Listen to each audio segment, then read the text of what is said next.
Crowd hush. One take. This us. Hit play, that beam come in. Box score brain with a bar game bring. ES walk on the line like a free throw flick. Break plays down, make the jaw get hit. From the baseline beef to the trade talk rumors. Call out cap in the spin room bloopers. Stats on deck, but the slang stay local. Feels like courtside seats, not focal. Double dribble podcast, say it out loud. ES walk talk running through the crowd. From the tip to the buzzer, we locked in a huddle. If it bounce off glass, then we live in the trouble. Double dribble podcast, that's game, that's law. When the mic go live. Welcome to the Double Dribble Podcast. I'm your host, DS Walk. And before I continue, make sure you like, subscribe, and share my show. Helps me out. And I love people who loves my show to help me out so that more people can watch my show. So make sure, I'm going to put it down at the bottom for everybody to understand. Like, subscribe, and share my show. Like, subscribe, and chat about it. Especially today, because today it's going to be a heck of a good show because the NBA is back. When I mean back, I mean playoff basketball at its finest, physical play, tough scoring down in the paint, everybody paying for it. I like that. But before I continue with my topic, I got a question for everybody. I want everybody to answer this question. Please comment below. Do you believe Kevin Durant quit on his team? Did he quit on the Houston Rockets? I want everybody to answer that question. And once I get to that topic, I'll give you my answer and my thoughts about Kevin Durant and the Houston Rockets. But let's talk about the NBA playoffs, because the NBA playoffs has been wonderful. You got the teams who are supposed to dominate are dominating. OKC going to sweep Houston. That's done. Your Spurs are going to eventually finish off the Portland Trail Blazers in Game 4. It's not Game 5. I don't see it going any further than Game 5. But I believe it's going to end in Game. I'm sorry, it's not going to go Game 6. They're going to finish off in Game 5. Victor is back. Dylan Harper has been balling. When Victor was out for Game 4, was it 3 or 4? No, it was 3. Victor didn't play because he was in concussion. He got a concussion protocol for Game 4, bounce back game. Dylan Harper and Stephen Castle took over that game and blew out the Portland Trail. And Dylan Harper played so good at that game. Actually, let me find out how good did he really play. Because that game, I can sit here and tell you that Dylan Harper did not play like a rookie. He played like a kid, like a player who belonged. I mean, this young man, I've been saying it from day one that if I had to pick, he would be my first choice.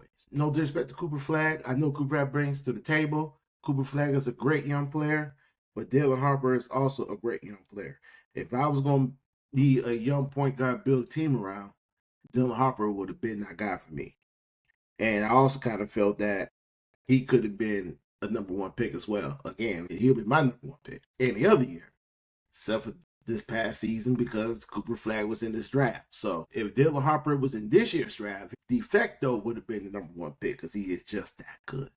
That's another thing where San Antonio hit on all their draft picks. San Antonio has their point guard of the future. And I'm going to pull it up here like I just did. Dylan Harper in last game. That was last game. Let's go to what game was that? That was Game 3. I pulled up yesterday's game. On the 24th, Dylan Harper in 30 minutes of play had 27 points, 10 rebounds, 3 assists. De'Aaron Fox had 18 points, 4 rebounds, 6 assists, and Stephen Castle had 33 points, 2 rebounds, 5 assists. They're the first duo, Castle and Harper, the youngest duo in NBA history to score 60 points, 12 rebounds, 8 assists. And it begs you this question sometimes. Is the San Antonio Spurs at some point going to make a decision where are they actually going to keep Dylan Harper on the bench, or are they going to go to a 3-guard lineup, or at some point down the road, not this offseason, maybe next offseason or 2 years, but they trade De'Aaron Fox? Because Dylan Harper, if he put in the work this coming offseason, he's going to deserve more playing time. His game going to elevate. And if this game elevate and he plays like a starter, he kind of playing like a starter right now, but if he take his game to another level, that's gonna beg the question. Are the San Antonio Spurs are they gonna keep Dylan Harper on the bench? Are they gonna pay Dylan Harper and De'Aaron Fox? Because De'Aaron Fox is already paying under a brand new contract. And you can honestly here say in 3 more years he's gonna want a new deal. Are they gonna keep De'Aaron Fox that long? Are they gonna trade De'Aaron Fox? Or is Dylan Harper is going out of San Antonio? Now I don't see that happening, but you gotta assume, dang, you can make a case that he don't want to be a 6 man and he should be coming off the bench. The San Antonio Spurs did so good of drafting and signing the right free agents that they did it too good of a job. So keep an eye on that story because that's going to be big down the road. Not right now, probably not next year. But if Dylan Harper elevate his game and if he starting play up to his, I want to assume that De'Aaron Fox De'Aaron Fox time in San Antonio might be coming up down the road. Not next year, but start looking at 28 or the 29 season. Because again, I don't see Dylan Harper coming off the bench for too much longer. Now, unless they go to 3-guard lineup with Castle, Harper, the Fox, and you play Vassell at the 4, which I don't see, but you never know. The way the game is played right now, interchangeable position, as they like to call positionless position. You always want to play your best starting 5, your best players of all time. So we'll see. If you missed today's question, I'm going to repeat it again. Do you guys believe that Kevin Durant quit on the Houston Rockets? Now, my answer is I don't think he quit. I believe in my heart that he didn't quit. He's injured. Now, you know the rules. If you hurt, you're going to play.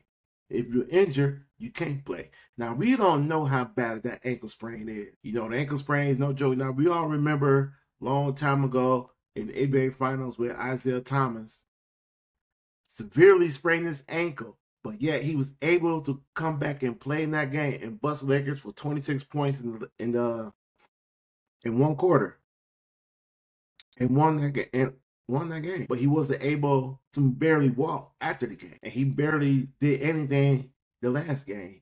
Game 7. But this is the first round of the playoff. And I know people think that Kevin Durant, a lot of negative, a lot of positive. When you think of Kevin Durant, you think of the Hall of Famer, you think of the sniper that he is. But he's a baller. The man loves playing basketball, so I don't think he quit on his team. Now, I do believe there is some friction between him and the young players on that team because of the burner account, and allegedly he said some things about the young talent on the team. Whether it's true or not, there is some disconnect on that team between Kevin Durant and his young teammates. But you got to give to those young guys. They stepped up. They played their butts off and beat the Lakers by 25 in Game 4 because they was on verge of getting swept. Now, Kevin Durant was on the bench for Game 4. Previous that, he wasn't on the bench for Game 3 because he was still getting treatment, still working on that ankle. It was, as Udoka has said, it's really up to the medical staff whether Kevin Durant can sit on the bench or not. I'm not buying that, but that's what he told everybody. Kevin Durant came back in Game 2. He played, but he didn't do anything because they lost. He did not play in Game 1. So we can question the severity of his ankle injury all day, every day, but we don't know how bad severely that ankle injury is. And again, I don't think he quit. I think he's legitimately injured, and I think he's trying to do everything he can to play and join his team. Now, I don't know if he's going to play in Game 5. I think that's tossing us up in the air. I think that depends on his health. It depends on what can he do, what he cannot do. If he can move laterally, I think he's going to play. It's up to the medical staff. But we think of Kevin Durant, this guy is a 2-time NBA champion. He's one of the greatest players of all time. So there is no quit. If you're an all-time great, you're going to go out there and play no matter what, unless you're injured, unless it's the NBA Finals. Agree? If this is the first round of the playoff, he will play. If he can. So that's pump the brakes on the narrative that he quit. I just want everybody's opinion on it because it's good. I like to hear everybody voice their different opinions on if he quit or not. Let's chill out with that. And let's see what happens.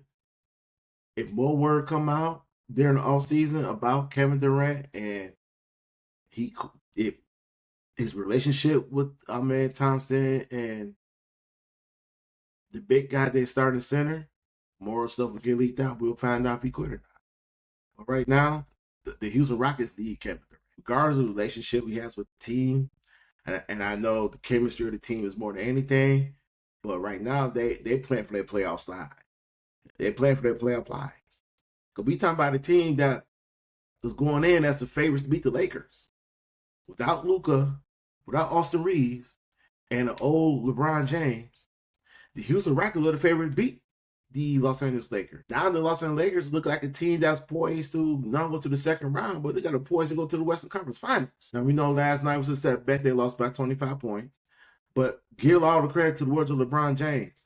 I came on this show and said anything LeBron James do in the regular season, it won't matter because it's not going to affect the wins or losses. Because LeBron James spent the regular season getting better, fine-tuning his game, trying to get healthy, trying to get right. And he balled in the regular season. There is no other player that's, what is it, 22, 23 years in, age 41, like this ever. We've never seen anything like this before. And I want all these young players to take note. Because if you take care of your body, you eat right, you do things right, you can have a longevity career like LeBron James. Now, LeBron James is special. That doesn't mean that to the game of basketball, eating right, getting right, work on your game, you can have a long career like LeBron James. And I know a lot of people knock that because the longer he play, a lot of people think he's the stat line. He just stacking up, he's just patting his points and all that. Good. Because nobody's ever going to break the records that he said. Nobody's going to break it. No time soon. But LeBron James had to really rewind the clock. Way back when in Cleveland, we seen some part of Miami LeBron, so Cleveland LeBron James turned back the clocks. And he's on the verge of going to the second round, something he hasn't seen in a very long time. I think since the playoffs of the bubble. No, wasn't that. I guess I want to say against the Denver Nuggets. I forgot was it the year the Nuggets went to the NBA Finals? I think it was the last time the Lakers had advanced past the first round. That might be right. Not sure, but if you do know, please let me know in the comment section. Correct me. But I think it was when they lost to Denver. It was either the second round or the Western Conference Finals the last time LeBron James and the Lakers got past the first round. So LeBron, he is showing everybody why he's the best player in basketball. He is showing why he's the best player, the face of the league, because the way he's playing. And this is kind of unexpectedly, in my opinion.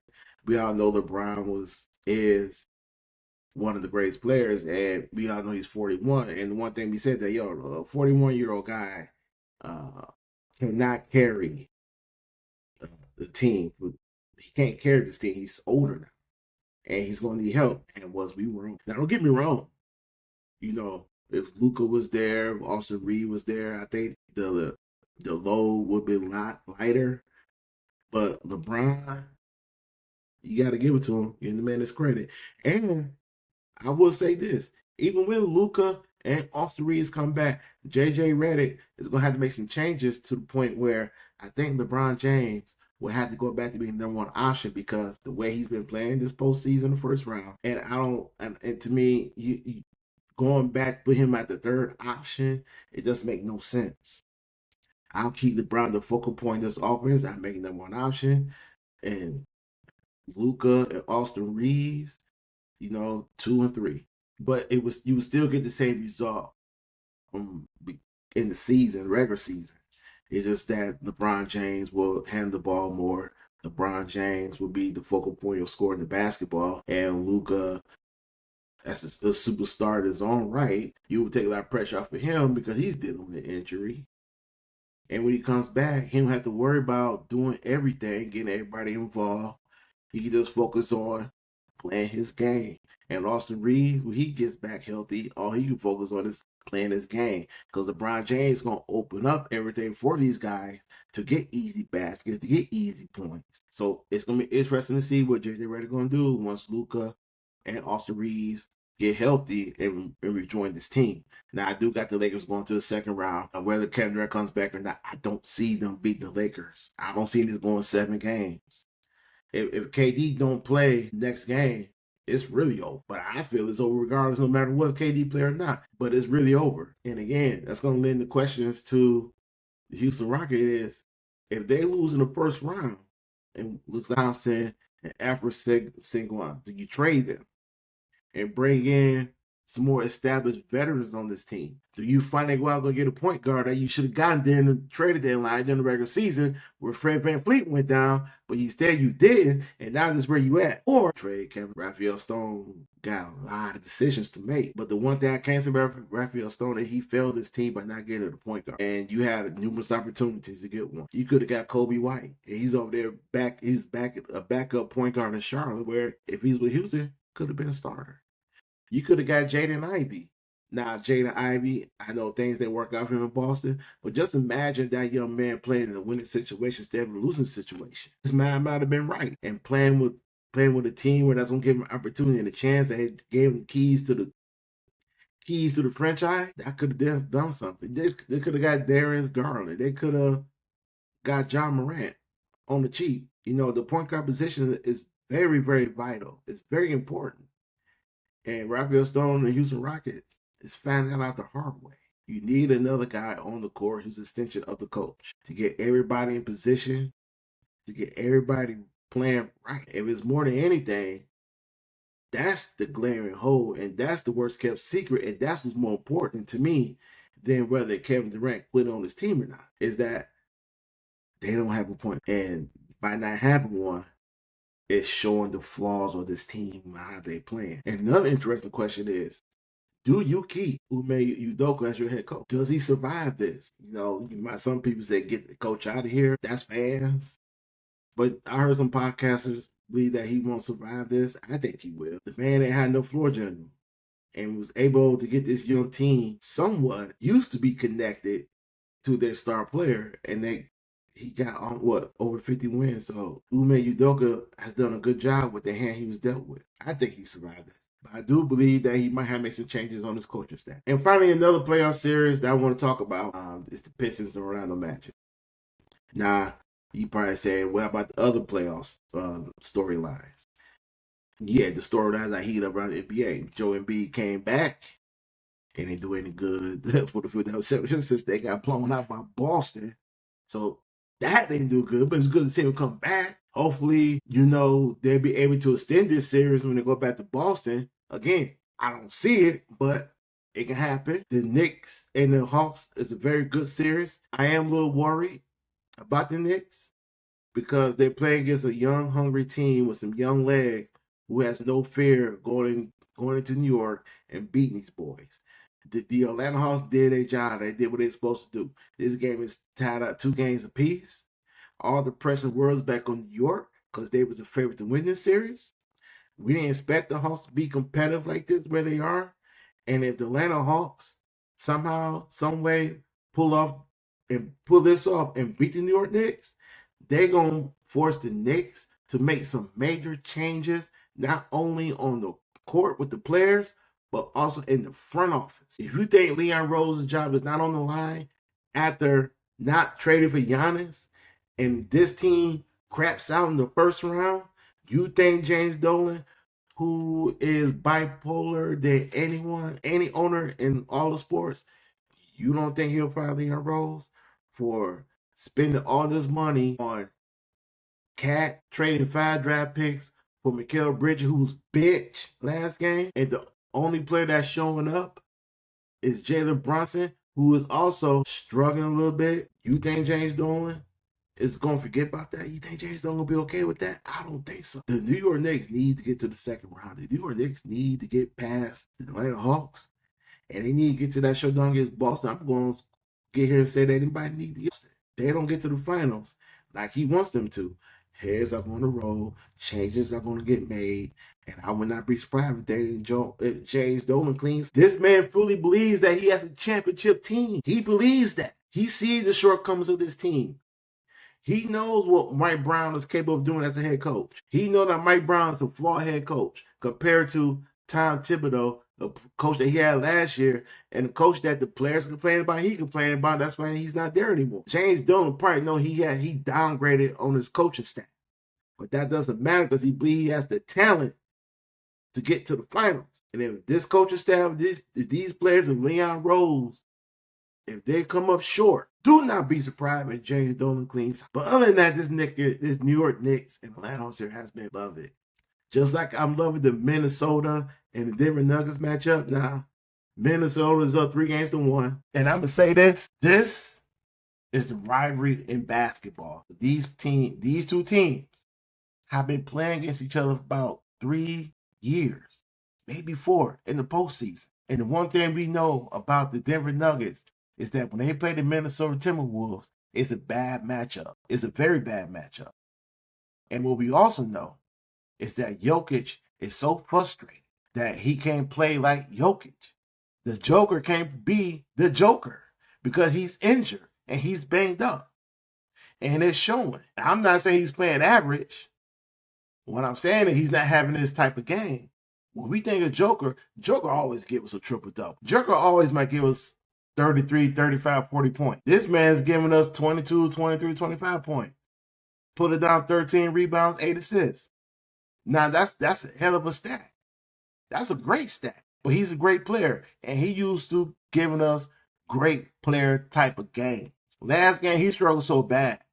I can't believe I'm about to say this. He made Rudy Gobert look like one of the greatest defensive centers of all time. And I know Rudy Gobert is a former Defensive Player of the Year. Great. Really great. And that foul he committed on Jaden McDaniels at the end of the game for going up for. I love the fact Jaden McDaniels scored that layup. You know why? Because we need that in basketball. We need rivalry. We need players to be physical. We need this. I'm tired of seeing guys going up, shaking hands, giving each other hugs, trying to be boys before the game, trying to be boys during the game, and trying to be homeboys after the game. Man, we need some disdain. We need some dislike. Unfortunately, for Minnesota, it cost them Dante. He's out for the rest of the year with an ACL tour. And it cost them Anthony Edwards, their best player. And usually, when I see a team down 3-1, I'm usually calling ball game. It's over. But this one is not over. If Denver get out of their slump, just like a current team I will be talking about soon, if the Denver Nuggets get out of their slump, if Jamal Murray get out of his slump and find his game, if Cam Johnson, Tim Hardaway, Aaron Gordon find their games, the Denver Nuggets can beat the Minnesota Timberwolves in 7. I'm going to say it again. If the Denver Nuggets get out of their slump and their main players, if they play up to be who they are, and be their main players and have some big games, they can beat Minnesota in 7. They down 3-1. They got the opportunity of the world to come back and win this series because Anthony Edwards is going to be out for multiple weeks. Dante is out for the season. So that just leaves Jaden McDaniel and Rudy Gobert and Julius Randle. And Julius Randle will be the focus point of this offense. This is the perfect opportunity for the Denver Nuggets to get back in this series and win this series. But they got to break out their slump. And this is one of the best rivalry that's going on in basketball right now. Loving it. I'm enjoying it. Cannot wait to this game with the Detroit Pistons and the Orlando. And the reason why I can't wait for this game is because we had two teams. Orlando's up 2-1, by the way. We had two teams similar in style. And what I mean by that, you got two teams who believes in their defense will start their offense. Two teams who believe in defense. Two teams who have some very young superstars. I'm sorry, some very good young stars.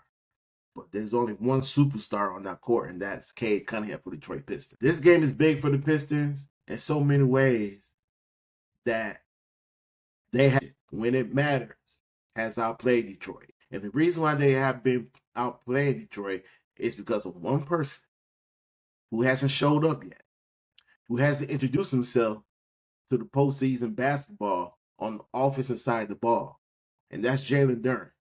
Jalen Duren is averaging like 9 points, 8.3 rebounds. Jalen Duren is playing his ass off on defense, and he's giving his all on D.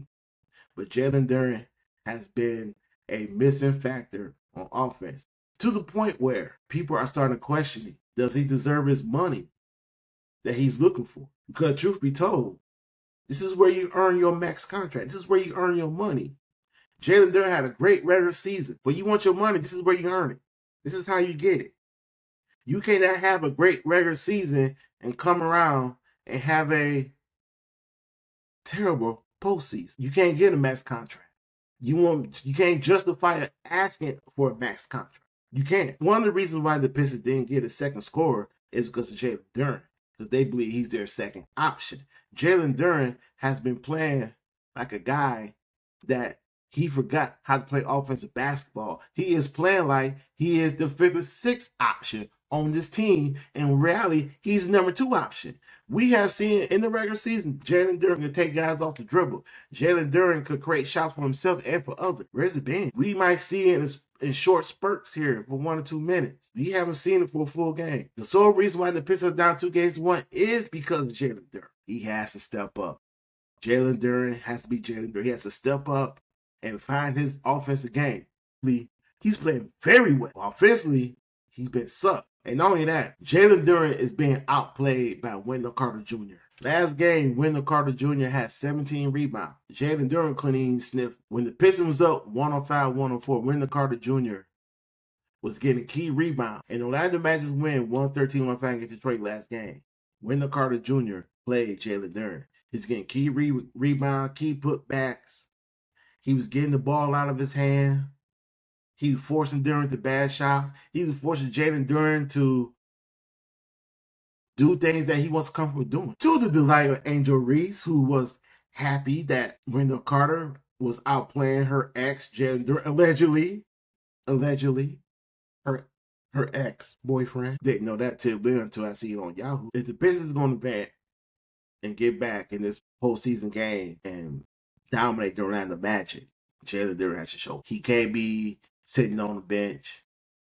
He can't be on the sideline being a cheerleader. He can't sit there and argue with the officials about foul calls. Brother, if you ain't aggressive, if you and I ain't hooping, they're not going to give it to you. Jalen Durant going to have to step up his game. Isaiah Stewart is going to have to bring his emotion down a notch. And Cade Cunningham, as great as he is, he cannot have a game like he had this past game with 9 turnovers. He's going to have to get going early.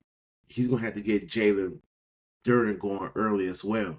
If I'm the Pistons, if I'm JB, my first 3-4 plays, I'm going to Jalen Durant. I'm going to get involved early to get his confidence up, get him involved early and often, and then and work on everybody else after. Danius Jenkins, who replaced Jaden Ivey, has to play better. Kevin Huerter, Javonte Green, Ron Howard, who didn't even get in the game last game.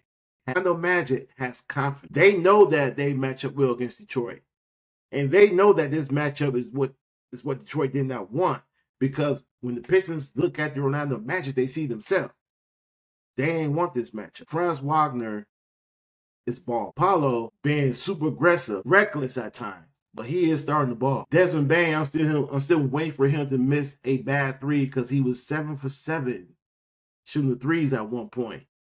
And he did miss some afterwards, but you cannot let him go 7 for 7 for the 3-point line and thinking we're going to win. Now, they almost won, but that's not good. The Pistons got to come out and play a clean game. They got to. JB going to have to push all the buttons that he can to get this young team going. They won 60 games in the regular season. They were the most surprised team this season compared to going 44-38, coming out a house of fire this past regular season, where you had doubters who doubted the Pistons, who think they're fraud, who think that this is nothing but a regular season team. The Detroit Pistons got a lot of. They got to step it up. They had to step it up. They had to win this game. And they got to go back home to Detroit, the city that I love. Shout out to Detroit. Let me tell y'all something. Playoff basketball in Detroit is one of the most beautiful atmospheres that you will ever see. I'm from the time when the Pistons played at the Palace of Arbor Hills. And when the 04 Pistons was going on their championship run, when that team was built, in I want to say 2001, 2002, 2003, when they won in 2004. But even after that, all the way to 2008, that atmosphere in the Palace of Arbor Hills was lit. It was a house on fire. You can make a case and say that when the Pistons weren't playing well, the fan took over and energized that team, got them through a lot of victories. Even on the road, where the hate was strong from opposing teams' fans, they found a way to win games. And it all started on the defense inside the ball, and their best player step it up. Not just in key situations and hit big shots. No, they stepped up because they know that what's at stake. And this year, this Pistons team has to do it. You cannot let Suggs get off to a good start. You can't let Suggs have a good game. You got to make him early. You have to force this young man into bad shots. Jalen Suggs is not on the same level as Cade, but he played better than Cade. Even though Cade come here and took over in the fourth quarter, he did what superstars are supposed to do. But if you look at the overall game from first to the fourth quarter, Jalen Suggs outplayed Cade Cunningham. That's hard to say. When the Pistons season is over, whenever their season's done, Trajan Langdon is going to have to sit down, and he is going to have some decisions to make. Is he going to max out JD? Is he going to get another bucket? Is he going to finally get a bucket getter? I'm not talking about a guy who can just shoot threes. No, I'm talking about a guy who just give you flat out buckets. I'm talking about whether it's from the post, whether it's from the mid-range, and a three-point shot, and at the guard position. They don't need to make any trade. If they're going to make trades, it better be for a bucket getter. They don't need to make any drastic trades. That's what But this team as constructed is good enough to get to the NBA Finals. This team as constructed can win the championship. They got to get back on track. You know, Charles Barkley said that Jalen Duren is one of his favorite players to watch. But he's disappointing Jalen Duren because he's been averaging single digits. And he said if Jalen Duren gets on, the Pistons are unstoppable. And that he wants Jalen Duren also to work on his offensive game. And when you hear Magic Johnson, who also commented on the Pistons, said they need to get their swagger back. They need to get back to who they are. Stop reading the press. Stop reading the headlines. Stop believing the hype. Get back to who you are. Play Piston basketball. That's what they need to do. I'm tired of seeing these 6-7 glimpses at it for the first 3 games. Let's get to it. Stop playing around with these boys. Stop playing around with these boys and win this series. Win game 4. Let's take it back home, and let's finish us off in 6. With that said, that's it for basketball talk. And before I leave for the day, I just want to say this on a positive note, is that congratulations to all the young men who were drafted the NFL draft this past week. It's an honor to see all these young men dreams come true of being not only a player in the NFL, but being the best of the best to be drafted. That's what's earned. The hard work paid off. Congratulations to all of them. Continue to work hard. Continue to put the work in. Because a lot of these young players, whether they're drafted in the first round to undrafted free agents, a lot of these young players are going to play a lot of key roles in this coming season and probably their entire football career. I just hope that these young guys make something out of it. And I hope these young guys understand that being a professional athlete is a privilege. Don't mess that up. Don't taint it. And when you at camp, learn from the vets. And when you're in the field room, learn how to study. Be a positive on the team. Don't be a negative. And don't let nobody define you who you'll be as a player. Work hard and be the player that you want to be. Don't be a situational player. Don't be a number on the jersey. Be somebody. Be somebody great. Be a franchise player. If you can't be a franchise player, that's fine. But be a main player on your team. And I'll pray that the hard work they put into this upcoming training camp, mini camp, I hope the hard work pays off for them. And I hope the hard work pays off for the teams as well. Unless you're a Cowboy fan, I don't care. If you're any team in the NFC North, except for Detroit Lions, I don't care. I don't care how your season play out. I don't care if you win or lose. But I just hope that these young men who train and work hard to get into the NFL, I hope it pays off. God bless you guys. This has been the DS Walks WDrill podcast. I'll talk to you guys later. I'm out. Peace.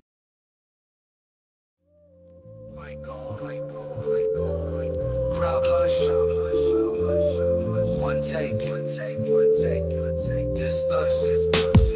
Kid play that beam come in. Box score brain with a bar game bring. ES walk on the line like a free throw flick. Break plays down, make the jaw get hit. From the baseline beef to the trade talk rumors. Call out cap in the spin room bloopers. Stats on deck, but the slang stay local. Feels like courtside seats, not focal. Double dribble podcast, say it out loud. ES walk talk running through the crowd. From the tip to the buzzer, we locked in a huddle. If it bounce off glass, then we live in the trouble. Double dribble podcast, that's game, that's law. When the mic go live, whole room, say walk. Crossover convo, segment by segment. Old school heads and the rookies all checking.